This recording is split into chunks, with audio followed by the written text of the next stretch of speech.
Raj. Hi Ram, ఎలా ఉన్నావు? నా హాయ్, బాగున్నాను. మీరు బాగున్నారా? చాలా బాగున్నా. ఏంటి ఈ మధ్య అసలు ఇంటర్వ్యూస్ అంటేనే భయపడుతున్నావు అంట, పరిగెడుతున్నావు అంట, ఏం నడుస్తుంది? అడిగేరా? లేదు, యాక్చువల్లీ బిజీ అయిపోయావు ఫుల్గా? ఈ వర్క్స్ ఉన్నాయి అన్న. ఇక సాంగ్ బాగా ఫేమ్ అయింది కదా, కొంచెం వర్క్స్ అయితే బాగా నడుస్తుంది ప్రజెంట్. ఏ ముహూర్తాన ఆ పాట మొదలెట్టారో కానీ సో మొత్తానికైతే అందరూ దగ్గరికి అంటే చిన్న పిల్లల దగ్గర నుంచి పెద్దవాళ్ళ వరకు అందరూ బాగా ఎంజాయ్ చేస్తున్నారు. రాను బొంబాయికి రాను అంటూ కూడా. ఎందుకంటే నా వాయిస్ సరిగ్గా ఉండదు కాబట్టి ఆ పాట పాడలేదు, పాడదాం అనిపించినా కానీ. ఓకే, తగు పాటతో మొదలెడతావా? యా, తప్పకుండా. అద్దాల మేడలున్నాయే, మేడల్లా మంచి సీరలున్నాయే, సీరంచు రైకలున్నాయే, కొనిపిత్తా నాతో బొంబాయి రాయే. రాను నే రాను, రాను బొంబాయికి రాను, రాను బొంబాయికి రాను, రాను బొంబాయికి రాను, రాను బొంబాయికి రాను. సూపర్. అండ్ రామ్ రాథోడ్, అసలు ఈ సాంగ్ ఇంత సూపర్ సక్సెస్ అయింది.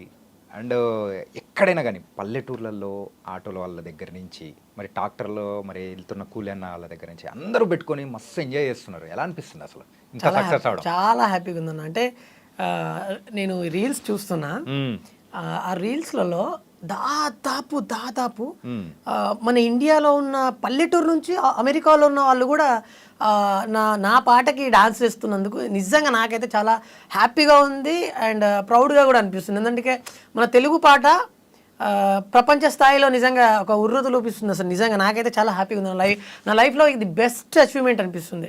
ఓకే, కానీ ఈ సాంగ్ మరి షూట్ చేస్తున్నప్పుడు కానీ సో ఇంత సక్సెస్ అవుతుందని కూడా ఎవరు ఊహించరు, కానీ అంతకు మించిన సక్సెస్ అనేది కూడా వచ్చింది. అండ్ కామెంట్స్ కూడా మీకు బాగానే వచ్చింది. So one of the best comment ఏంటి? బెస్ట్ కామెంట్స్ అంటే ఆల్మోస్ట్ వాళ్ళు కామెంట్ పెడుతున్నారంటే వాళ్ళు ఏదో ఆలోచించి వాళ్ళు మనసులో ఏదో రన్ అయ్యి వాళ్ళు ఏదో ఫీల్ అయ్యి కామెంట్ ఖచ్చితంగా బాగుంది అని పెట్టే కామెంట్ కూడా మంచి కాంప్లిమెంటే. అంటే ప్రతి ఒక్క కాంప్లిమెంట్ నాకు చాలా హ్యాపీ అనిపించింది. ఆ కాంప్లిమెంట్స్ చాలా బూస్ట్ ఇచ్చింది. అసలు ప్రతి ఒక్క కాంప్లిమెంట్ నాకు హ్యాపీ అనిపించింది. ఒక్కొక్కరైతే I'm from Assam, I'm from Odisha, I'm from Kerala, I'm from Sri Lanka, I'm from Dubai. అసలు వరల్డ్ వైజ్గా అసలు కామెంట్స్ వస్తుంటే చాలా చాలా హ్యాపీ అనిపిస్తుంది. సరే, ఈసారి అమ్మాయితో బొంబాయికి కాకపోతే ఈసారి దుబాయ్ అని పెట్టి వస్తుంది అన్నమాట. ఓకే, వస్తుందేమో. ఓకే, సాంగ్ అయితే సూపర్ ఉందప్ప. దీనికంటే ముందు ఒకసారి అబ్జర్వ్ చేసుకుంటే ఓ చిన్న రాములమ్మ అని చెప్పేసి ఆ సాంగ్ కూడా సూపర్ సక్సెస్ అయింది. అంటే అది కూడా మిలియన్ వ్యూస్ అనేది కూడా కొడుతూ ఉంది. అసలు ఫోక్ ఇండస్ట్రీలోకి రావాలని ఎలా అనిపించింది? అంటే నాకు చిన్నప్పటి నుంచి డ్రీమ్ అన్న. అంటే నేను ఒక ఆర్టిస్ట్ అవ్వాలి, మంచి డాన్సర్ అవ్వాలి, లేదా అంటే నేను అవ్వాలి అని అనుకున్నా. బట్ నా డెస్టినీ ఎటు వెళ్తుందో నాకే తెలియదు. కట్ చేస్తే ఏదన్నా షోలో చేయడము లేదా డీలో చేయాలని చిన్న డ్రీమ్ ఉండే. డాన్స్ సంగతులు అయితే అది సంథింగ్ డిఫరెంట్. కాకపోతే ప్రోగ్రామ్స్లో పార్టిసిపేట్ చేయడము, ఒక డాన్సర్గా ఉండడం వేరు. కానీ ఫోక్ ఇండస్ట్రీలోకి వచ్చి ఇందులోనే ఎక్కువగా సక్సెస్ అనేది కూడా నువ్వు చూస్తూ ఉంటే ఎలా అనిపిస్తుంది? అదే అదే అదే అయితే అలా అనుకున్నా. కొన్ని సందర్భాల్లో ఏమైందంటే ఈ ఫీల్డ్లో అంటే లైక్ మూవీ ఫీల్డ్లో ఈ ఇండస్ట్రీలోకి రావాలంటే ఖచ్చితంగా ఏదన్నా ఒక బ్యాక్గ్రౌండ్ ఉండాలి, లేదా ఏదన్నా ఒకటి ఖచ్చితంగా ఉండాల్సిందే. అప్పుడే మనల్ని గుర్తిస్తారు. లేదు అంటే సెకండ్ ఆప్షన్ ఏంటంటే చాలామంది సోషల్ మీడియా ద్వారా బాగా ఫేమ్ అయ్యారు. సో నాకు చాలామంది ఇన్స్పైర్ అయ్యారు నిజంగా. లైక్ మన షణ్ముఖ్ కానివ్వండి, తర్వాత బిత్రి సతన్న కానివ్వండి, తర్వాత చాలామంది సోషల్ మీడియాలో వీళ్ళు బాగా ఫేమ్ అయ్యారు. అరే వీళ్ళు ఫేమ్ అయిన తర్వాత ఆటోమేటిక్ ఇండస్ట్రీ ఇన్వైట్ చేస్తుంది కదా వీళ్ళని. సో మనం ఎందుకు చేయకూడదు అట్లా అని చెప్పేసి ఫోక్ ఇండస్ట్రీకి అంతే అలా అడుగుపెట్టిన. ఎన్ని సంవత్సరాలు అయింది ఈ సాంగ్స్ ఇలా చేసుకుంటూ ఫోక్ సాంగ్స్ చేసుకుంటూ? ఆఫ్టర్ లాక్డౌన్ అంటే ఒక 3-4 ఇయర్స్ అనుకోవచ్చా? అంతేనా? ఓకే. సో ఈ 3-4 ఇయర్స్లో ఇప్పటివరకు ఎన్ని సాంగ్స్ చేసావు? సాంగ్స్ అయితే నేను మేబీ ఒక 100 పాడి ఉంటానా. 100 100 దగ్గరలో పాడడం. మరి కొరియోగ్రఫీగా చేసుకోవడం కానీ, సో అందులో నువ్వు యాక్ట్ చేయడం కానీ?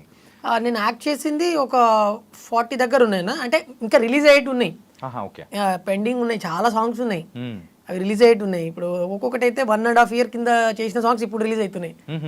సో ఎందుకు ఇది మంచి సక్సెస్ వచ్చినందుకా ఏంటి? అది అంటే నాకు తెలీదు, బట్ ఇప్పుడు ప్రజెంట్ అది నడుస్తుంది.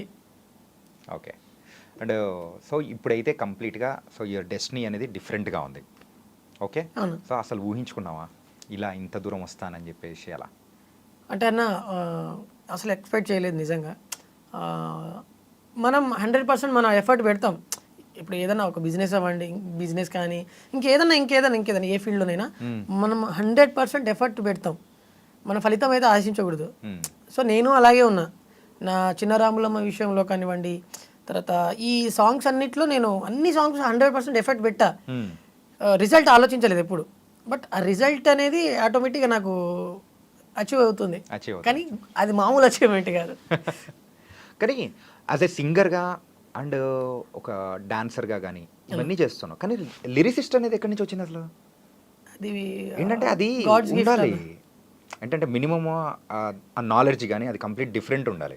సో అది ఎట్లా వచ్చిందా అనిపించింది? గాడ్స్ గిఫ్ట్ అంతేనా? అదొకటి.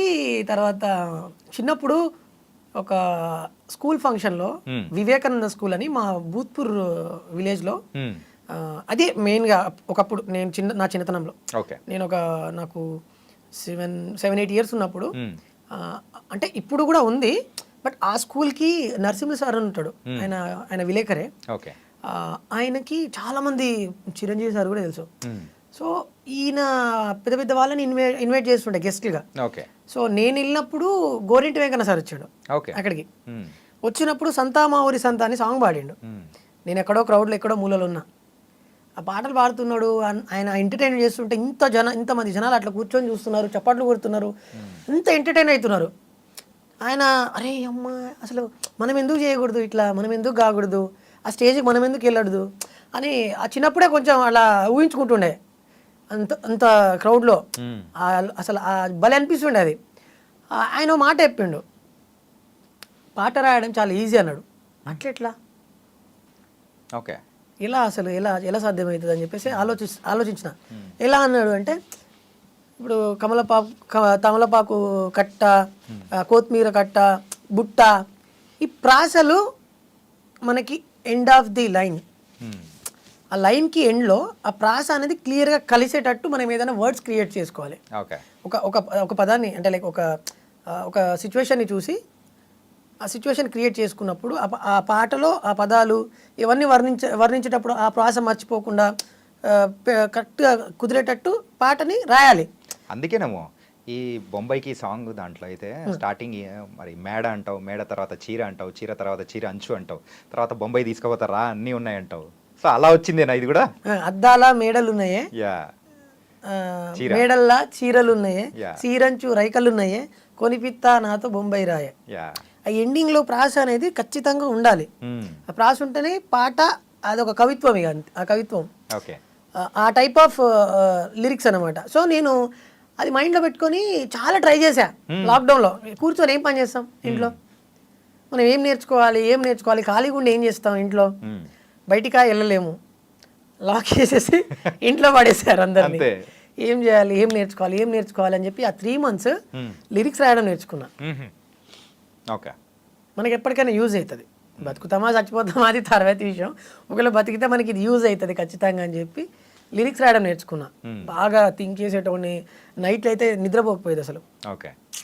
అసలు ఫుల్ లిరిక్స్ మీద పెట్టేసాను. ఫస్ట్ ట్యూన్ పాట అనుకోవాలి, మనం ఎందుకు రాయకూడదు కొత్తగా పాటలు, ఎందుకు క్రియేట్ చేయొద్దు, అట్లా ట్యూన్స్ మైండ్లో అనుకోవడం, దానికి తగ్గట్టు లిరిక్స్ మైండ్లో అనుకోవడము, అట్లా పాటలు ఇన్ని పేజీలు అయిపోతుండే. అంటే అంత కష్టపడేటోని, అంటే లైక్ నైట్ 1, 2, 3 అయ్యేది ఆలోచించడానికి. అప్పుడు ప్రశాంత్ మా ఇంట్లో లొల్లి. ఎందుకు అంటే మా పెద్ద ఫ్యామిలీ మాది, పిల్లలు అంతా మేము 5 మంది మా పేరెంట్స్కి, అందరికి పిల్లలు అయిపోయినాయి. లాక్డౌన్లో చిన్నపిల్లలు ఇంకంతా ఇంట్లో ఎట్లుంటుంది, లొల్లి ఎట్లుంటుంది, అందరు పడుకున్న తర్వాత కొంచెం మైండ్ ఫ్రీ ఉంటుంది. ఆ టైంలో 1, 2, 3 గంటల వరకు మేలుకొనే. సో నీ మైండ్లో లొల్లి అప్పుడు మొదలయ్యేది. ఇంట్లో లొల్లి మొత్తం ఉదయాన్నే ఉంటే సో నీ మైండ్లో లొల్లి నైట్ ఉండేది. అవును. సూపర్. అంటే నువ్వు లాస్టా? అవునన్నా. ఓకే. ముందు అక్క అన్న వాళ్ళు పెద్ద అన్నయ్య ఉన్నాడు. అన్నయ్య, తర్వాత అక్క, తర్వాత చిన్నన్న, నేను, మా చెల్లి. ఓకే. అలాగే